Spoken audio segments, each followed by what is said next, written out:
Hola chicos, buenos días, tardes o noches, dependiendo de la hora en la que estés viendo este video y de dónde nos estés viendo. Esto es, paréntesis, con el abogatuber. Mi nombre es Carlos Ejegatl Venegas, soy el abogatuber. Bien, ahora, explicaciones rápidas.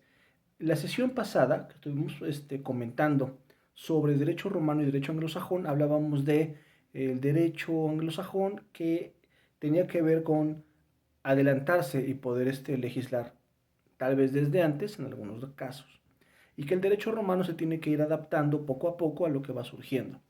Tal es el caso, y comenté la vez pasada, de la maternidad subrogada. ¿Y qué es la maternidad subrogada? Maternidad subrogada o maternidad subrogada es arrendamiento de útero. ¿Y eso cómo se da?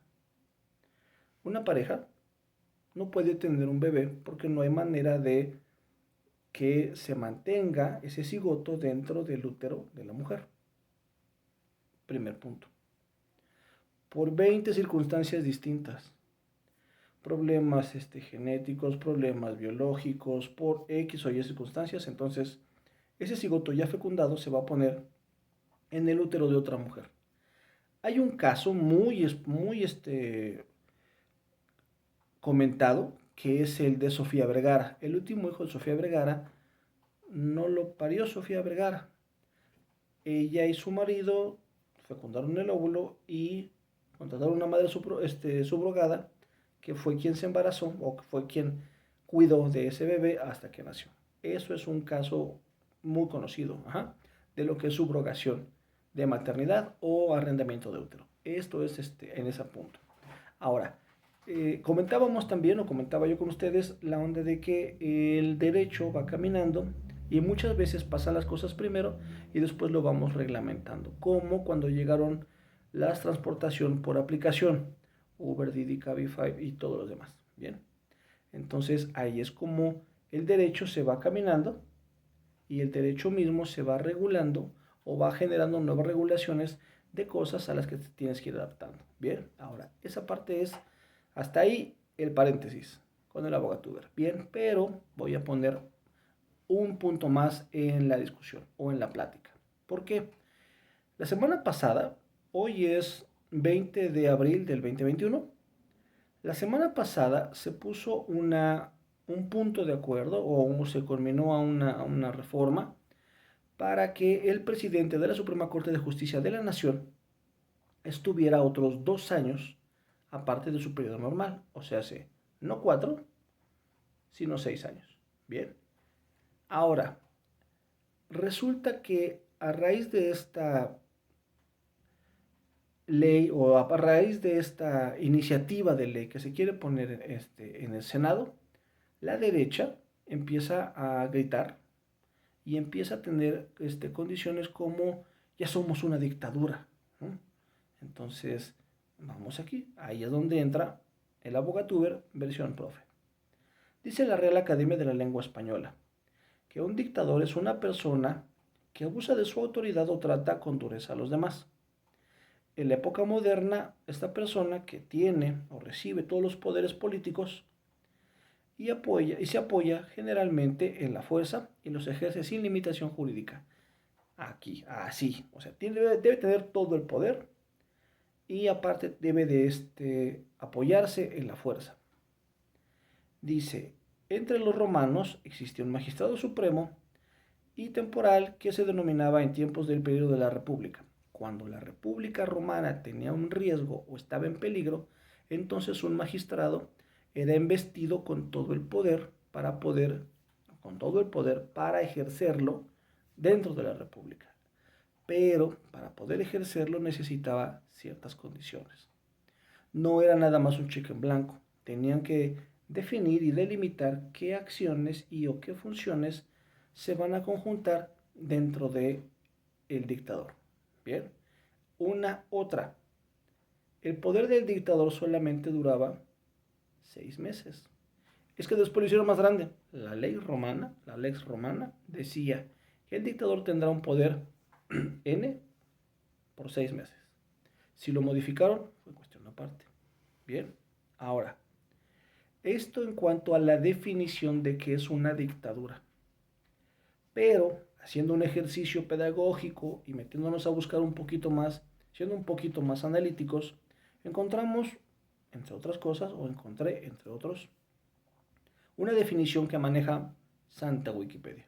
Bien, dice, una dictadura es una forma autoritaria de gobierno que caracteriza o se caracteriza por un solo líder o grupito pequeño de líderes con una escasa o nula tolerancia al pluralismo político y a la libertad de prensa. Con escasa o nula tolerancia hacia el pluralismo político y la libertad de prensa. En México el año pasado a partir de esto ya hay partidos nuevos. Redes sociales progresistas, Partido de Encuentro Solidario y otros más. ¿Quién se quedó afuera? México Libre. Lástima, ¿no? Bien por participar. Bien. Pero existen muchos partidos más, porque no nada más es PRI, PAN, PRD, PT, Partido Verde, no, ya hay muchos más partidos. Por lo tanto, esa parte pequeñita no se da. Problemas con la libertad de expresión. Yo sigo escuchando a Carlos Marín, a Carlos Loret de Mola, a Víctor Trujillo, a Ciro Gómez Leiva, a Denis Dresser y a muchos más criticando al gobierno. Y nadie les ha callado la boca. Y nadie les ha dicho que no pueden hacerlo. Y nadie les ha dicho que no es necesario que lo hagan. Es más, hay seres o hay personas que no son ni analistas políticos, regios muchos de ellos, no todos, pero más regios muchos de ellos, que se la pasan criticando al presidente, que hablan de él de manera despectiva y que después tienen una situación ahí complicada. Bien, no nada más hablo de quienes ya ubican gran parte de Frena, sino que muchas personas que se fueron caminando por ahí. Bien, ahora vamos a esto. Estas personas dicen que somos una dictadura. Permítanme disentir. No somos una dictadura, somos una democracia. Todos participamos en la elección del ciudadano Andrés Manuel López Obrador. Fuimos 30 millones los que lo elegimos. ¿Es que en México vivimos 120 millones de mexicanos? Sí, muchos de ellos son menores de edad. No pueden votar. El padrón electoral en el año 2018 era solamente de 60 millones de mexicanos, menos, 55 millones de mexicanos, de los cuales 30 millones de mexicanos, o sea, más del 50%, votamos y escogimos al licenciado Andrés Manuel López Obrador. Es que los demás, así es la democracia. Si los más dicen es uno, es uno. Y si los menos dicen es que es tres, pues está bien que lo digan. Pero todos escogimos, o la gran mayoría escogió, a una persona. Bien, ahora vamos a esto. En Latinoamérica existen dos caudillos reconocidos como dictadores. Uno de ellos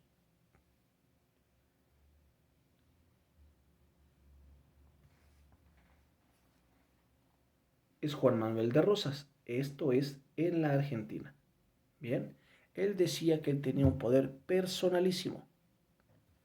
Y después nos volamos la barda otra vez en México con Antonio López de Santana. Y Antonio López de Santana decía que él era Su Alteza Serenísima. Creo que se voló la barda o alguien anda jugando ahí complicado. Pero bueno, vamos a esto. Una dictadura entonces se centra en una sola persona. Es de poder unipersonal. Y aquí en México todavía existe la Suprema Corte de Justicia de la Nación, la Cámara de Diputados, la Cámara de Senadores, el INE. Bien, entonces todos estos son poderes. Bien, no nada más está el licenciado presidente. Hay más. Es que la Suprema Corte se vendió. Es que los diputados y senadores se vendieron. Es que el INE se vendió. Ya son mucha vendimia, ¿no? Pues si no estamos en miércoles de plaza, ¿no?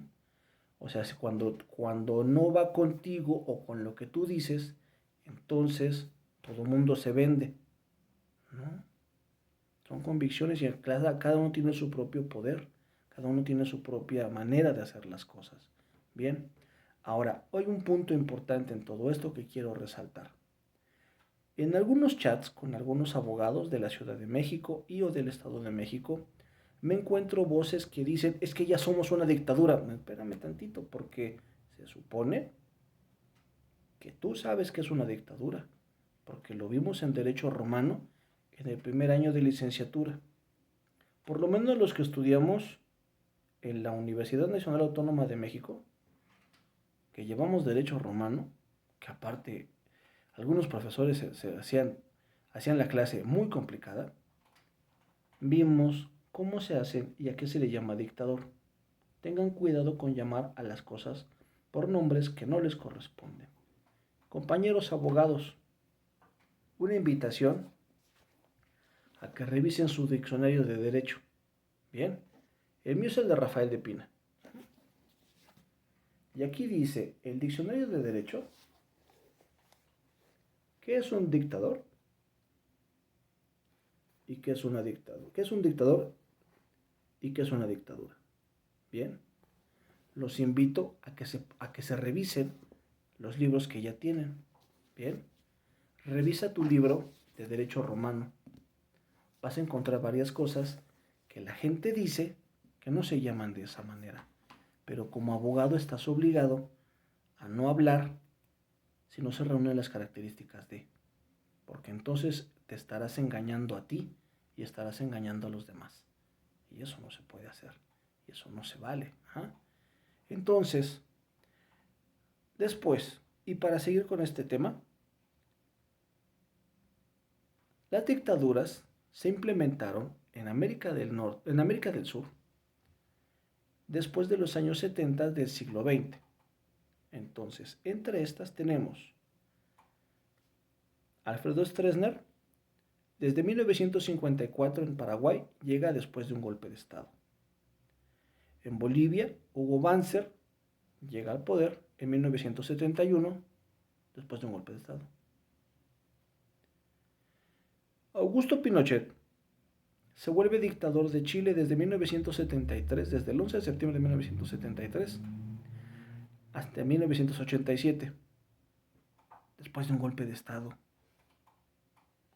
En Argentina, la Junta Militar llama a Jorge Rafael Videla a ser dictador de ese país, después de otro golpe de Estado. Bien. De estas dos últimas dictaduras, tengo que hablar de una manera imparcial, pero a final de cuentas, dolorosa. ¿Por qué? En estas últimas dos dictaduras de las que hablé, que es la de Argentina y la de Chile, se cometieron masacres y se cometieron actos imperdonables, como secuestro de menores en Argentina, como violaciones multitudinarias en Chile y torturas en masa, como en el Estadio Nacional. Así de complicado podía ser. Pero también tengo que llamarles a que todo en aquel entonces se decía que era para evitar que el socialismo llegara a la América Latina. ¿Les suena parecido? Ahora que vienen y de pronto te venden con que el Foro de Sao Paulo y el socialismo y las dictaduras castrochavistas, ¿te suena? A mí sí. Y entonces hay que tener cuidado con todo esto que se está diciendo, porque parece que están justificando algo que quieren hacer. Bien, entonces, una dictadura tiene que ser unipersonal o con una pequeña camarilla. Debe de eliminar y abolir el poder legislativo, el poder judicial, y en México también tendrían que abolir al Instituto Nacional Electoral. Bien, para que de estos tres no quedara ninguno y solamente quedara el poder presidencial. Es que los demás no hacen nada. Eso es otra cosa. Es que todo el mundo se alía porque aparte Morena tiene un montón de votos así de... Todo el mundo votamos por Morena. Algunos, otros votamos por el PRD. O, perdón, por el PT. Ay, no, disculpe, no, por el PRD no voto, pero jamás en la vida. Bien. Ahora vamos a esto. Importante tener este cierto.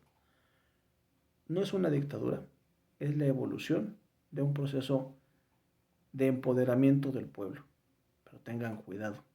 ¿Por qué?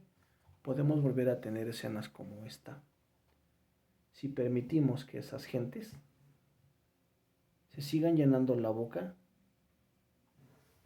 y llamando a las cosas por cosas, llamando a las cosas con nombres que no les corresponden. Esta foto que les muestro, esta de acá, es el bombardeo a la Casa de Moneda, al Palacio de Moneda, la Casa Presidencial en 1973. Pero no es lo único.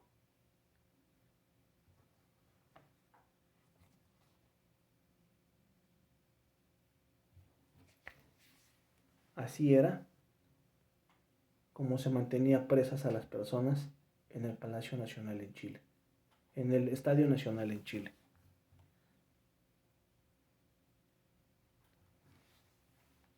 Y un pueblo sin memoria es un pueblo sin futuro, dicen los chilenos. Cuando ellos te hablen de una dictadura, hazles caso. Esto que tienes aquí, ni por nada se asemeja a una dictadura. Entonces, tengan mucho cuidado con lo que creen y a quién le creen. Tengan más cuidado con lo que les dicen. Y entonces vamos al cierre de este video. Es importante que esta información le llegue a todo mundo. Yo sé que tal vez no tengo la mejor capacidad para explicar, pero si en algún momento te llega a gustar lo que digo y o cómo lo digo esta información, compártela. Si crees que el video aporta y te aporta, regálame un like. Si te gusta este tipo de información que vamos dando, por favor suscríbete. Y el cuarto, y más importante de todos, lean, vuélvanse críticos, pero lean, tengan bases y fundamentos, no abran la boca solamente para repetir lo que alguien más grita y vocifera. Tengan la intención y la intuición de ponerse a buscar en varios libros, no lo hagan con uno, háganlo con muchos, pero pónganse a leer, porque solamente así nos haremos un mejor pueblo. Muchachos, entonces, este es el Abogatuber, en paréntesis, de Abogatuber. Bien. Esto que sucedió en América del Sur no puede volver a suceder. No permitas que te lo vendan. Todos listos, todos juntos. Recuerden que los mexicanos somos como dedos de una mano. Tan distintos como dedos de una mano que sabemos hacer una palanca y que cuando alguien pone en riesgo lo que hemos ganado, seremos el puño que defienda eso que ganamos en el 2018. Pórtense mal, cuídense bien. Sale, bye.